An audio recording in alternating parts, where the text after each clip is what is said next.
सौम्या बोली। फिर उधर से उसकी किसी से बात करने की आवाज़ सुनाई दी और कॉल डिस्कनेक्ट हो गई। कपिल ने अमन को बुलाया और तुरंत स्मिथ के घर चलने के लिए पुलिस को तैयार करने के लिए कहा। कुछ ही देर में वो, अमन और 2 और पुलिस वाले जोरदार बारिश के बीच पुलिस कार में स्मिथ के घर की ओर उड़े जा रहे थे। दूसरी तरफ लीना को होश आया। वो ठंडे फर्श पर पड़ी थी। उसके दोनों हाथ पीछे पीठ की ओर बंधे हुए थे। हाथ इतनी मजबूती से बंधे हुए थे कि दर्द करने लगे थे। शायद उस दर्द की वजह से ही उसे होश आया था। लीना के मुंह पर भी मजबूती से कपड़ा बांधा गया था, जिसकी वजह से वो आवाज भी नहीं निकाल पा रही थी। लीना ने चीख मारने की कोशिश की, लेकिन ग गो की आवाज भी मुश्किल से निकाल सकी। पीड़ा और डर के कारण लीना की आंखें छलछला उठीं। उसके चारों ओर अंधेरा था। उसने आंखें फाड़ फाड़ कर अंधेरे में देखने की कोशिश की।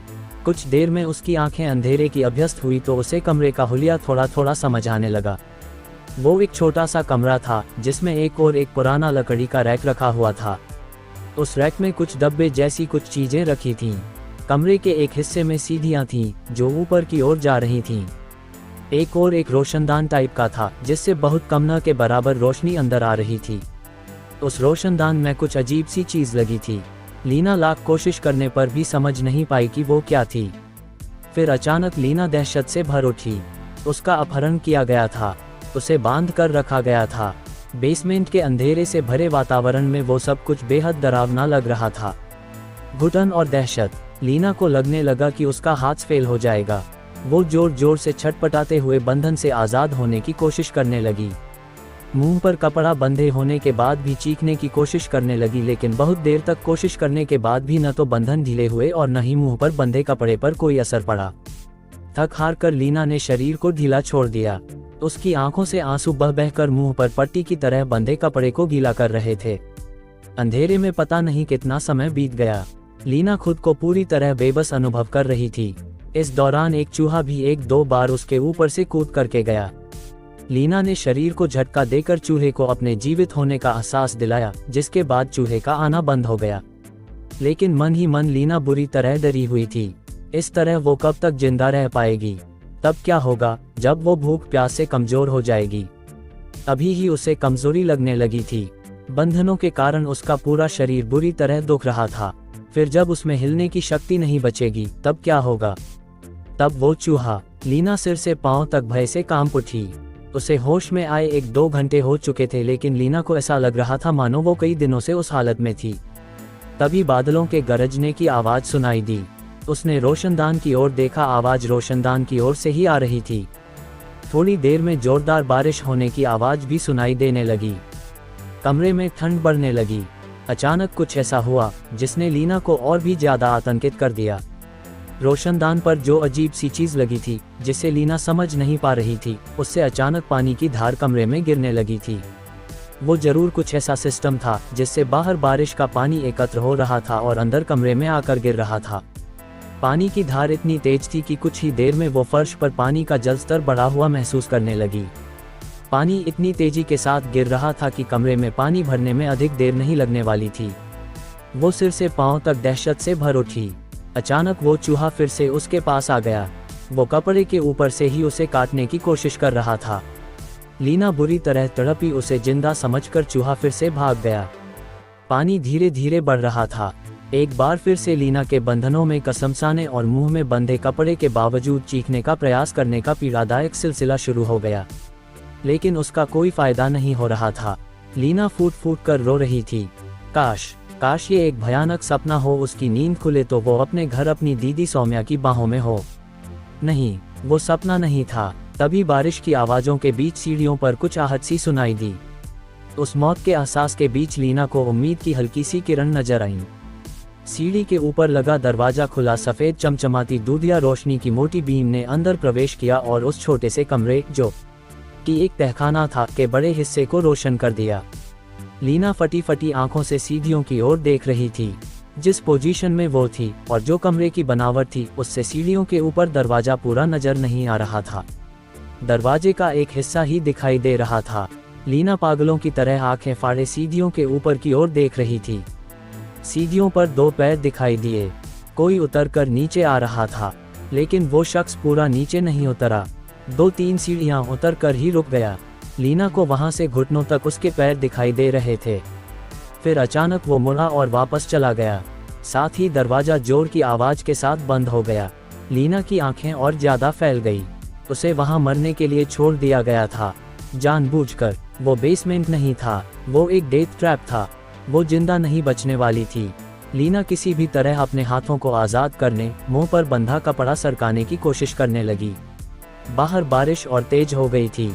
कमरे में पानी का स्तर बढ़ता जा रहा था। बारिश तेज होने के साथ ही रोशनदान पर लगी उस अजीब सी चीज से गिरने वाली पानी की धार भी और भी ज्यादा मोटी हो गई थी, जिससे कमरे में पहले से भरे पानी में गिरने की आवाज लीना के कानों में मौत की आहट की तरह गूंज रही थी। तब पहली बार लीना को एहसास हुआ कि मौत अब ज्यादा दूर नहीं थी। दूसरी तरफ जब कमलेश्वर का फोन आया, उस समय वीर सिंह किचन में अपने लिए खाना बना रहा था। रिंग सुनकर वो किचन से बाहर आया और टेबल पर पड़ा मोबाइल उठाकर कॉल रिसीव की। हेलो हेलो वीर भाई, उधर से कमलेश्वर की आवाज सुनाई दी। क्या हो रहा है? खाने की तैयारी। मैं भी आऊं क्या? नहीं, मेरा मतलब है किसी और दिन आना। आज मैं थोड़ा अकेले रहने के मूड में हूँ। उधर से कमलेश्वर के हंसने की आवाज आई। भाभी जी घर पर है? ऐसी कोई बात नहीं है, वीर सिंह सबके साथ बोला। मैं अकेला ही हूँ, पिक्चर देखूंगा, टाइम पास करूंगा। और यारों की पार्टी का क्या? पार्टी फिर कभी सही। इतना सुहाना मौसम है और यार की कंपनी ठुकरा रहे हो।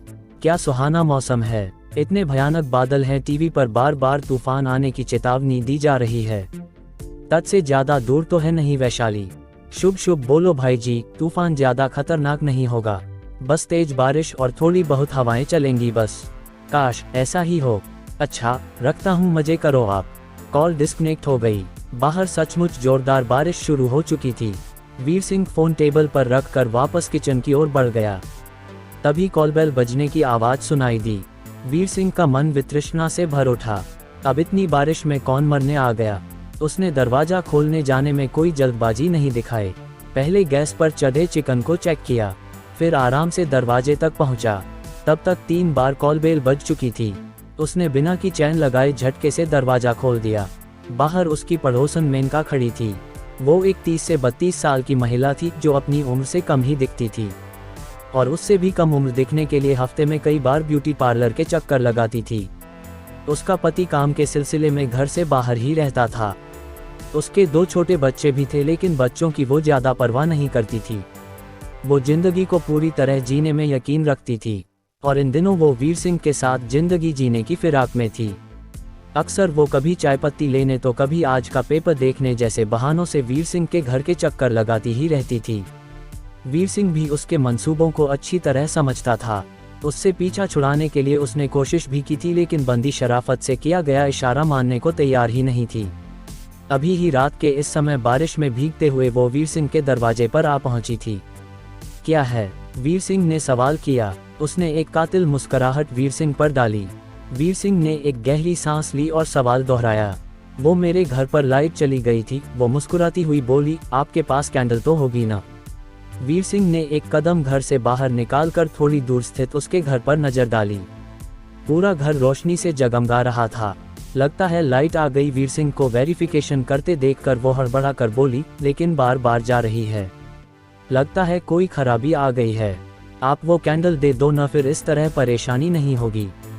ठीक है, वीर सिंह पीछा छुड़ाने वाले अंदाज में बोला। तुम यहीं रुको, मैं कैंडल लेकर आता हूँ। वीर सिंह अंदर गया और 2 मिनट में ही 4 मोमबत्तियां लेकर वापस लौट आया। लेकिन मेनका ने उसके आदेश को किसी नोटिस में नहीं लिया था। वो अंदर आ गई थी और पूरे कमरे को देख रही थी। ये लो, उसने मोमबत्तियां मेनका की ओर बढ़ा दी। क्या लूं? वो निचले होठ को दांतों से चुमलाते हुए बोली। इस कहानी के अगले भाग को देखने के लिए चैनल को सब्सक्राइब करें और बेल आइकन दबा लें, जिससे हमारी नोटिफिकेशन आपको मिलती रहेगी।